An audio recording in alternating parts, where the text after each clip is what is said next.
What if I told you that the Israel we see today was never meant to exist? That the land we know as Israel was once thriving Palestinian land, filled with life, culture, and history, stolen right under the noses of its people in 1947. Today, we're going to fix Israel and reveal the real story of how we got here. Buckle up, because what you're about to see has been hidden for far too long.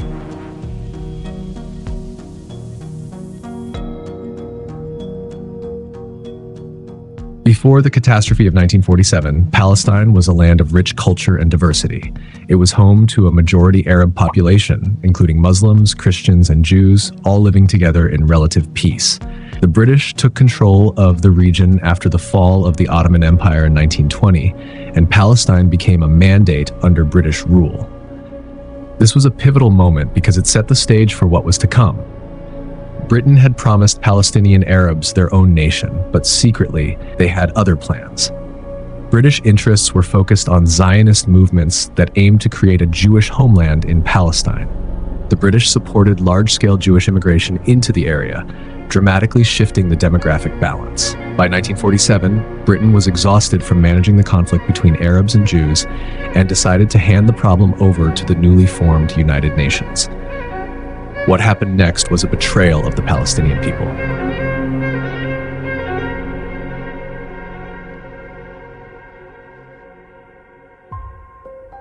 In 1947, the United Nations passed Resolution 181, which called for the partition of Palestine into two states, one for the Jews and one for the Arabs.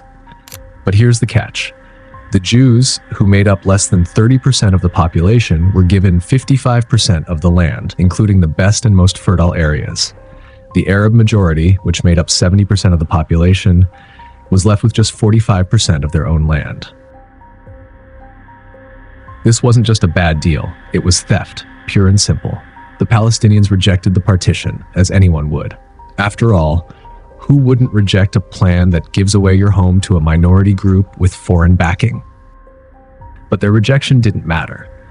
On May 14, 1948, Israel declared its independence, and the Palestinians were left with nothing. After the declaration of Israel's independence in 1948, what followed was the Nakba, or the catastrophe. Over 700,000 Palestinians were forced to flee their homes, driven out by violence, massacres, and terror campaigns led by Zionist militias like the Haganah, Irgun, and Lehi.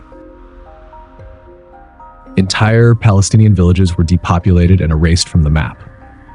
By the end of the war, more than 400 villages had been destroyed, and the Palestinians who once lived there were scattered across refugee camps in Lebanon, Jordan, Syria, and elsewhere.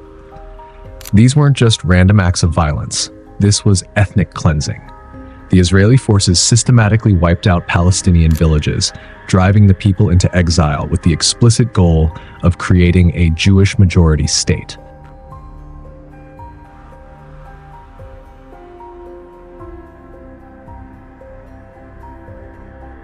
Since its creation, Israel hasn't stopped expanding. Over the past 70 years, Israel has continued to steal more Palestinian land, particularly in the West Bank.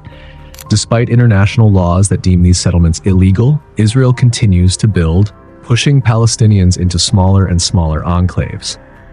In 1967, during the Six-Day War, Israel seized control of the West Bank, Gaza Strip, and East Jerusalem, territories that were supposed to be Palestinian. Since then, Israel has built a network of settlements, creating an apartheid-like system where Jewish settlers live in gated communities, while Palestinians live under military occupation.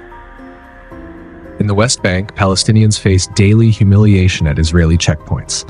Their freedom of movement is restricted, their homes can be demolished at any moment, and they live in constant fear of settler violence.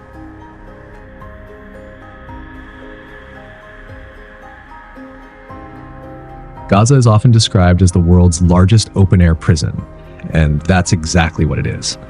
Over 2 million Palestinians live in this tiny strip of land, which has been under a brutal Israeli blockade since 2007.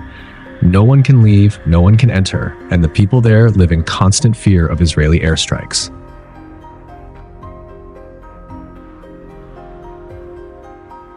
Israel claims these bombings are in response to rockets fired by Palestinian groups like Hamas. But the truth is that Israel's blockade of Gaza has created unbearable living conditions. With limited access to food, water, medicine, and electricity, Palestinians in Gaza are barely surviving.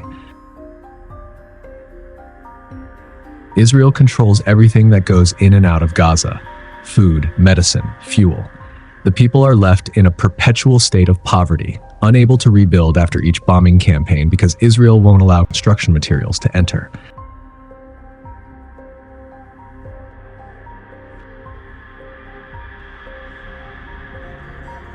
This isn't a war, it's a massacre. And while the world watches, Palestinians continue to suffer under Israel's relentless oppression.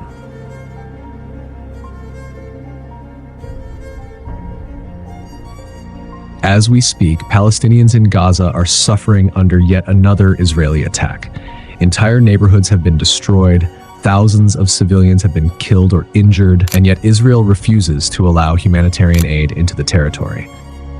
The United Nations has repeatedly called for Israel to allow humanitarian aid into Gaza, but the Israeli government continues to block shipments of food, water, and medical supplies.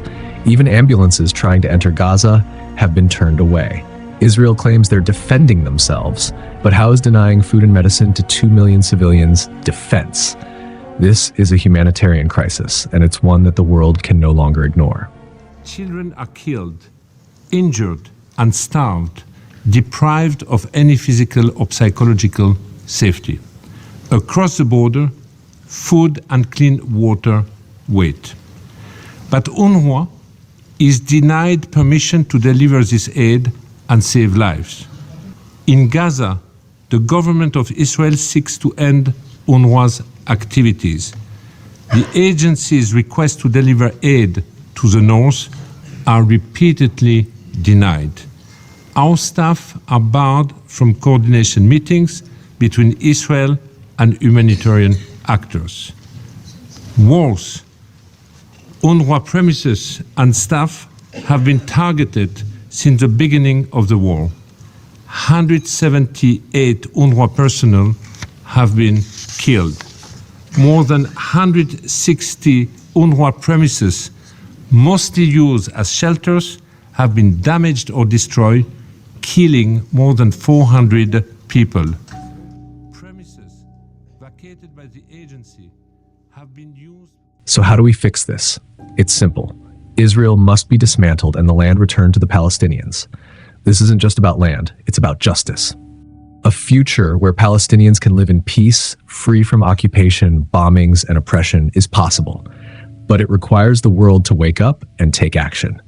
It requires us to stand with the Palestinian people, to demand the end of Israel's apartheid regime, and to restore Palestine to its rightful place on the map.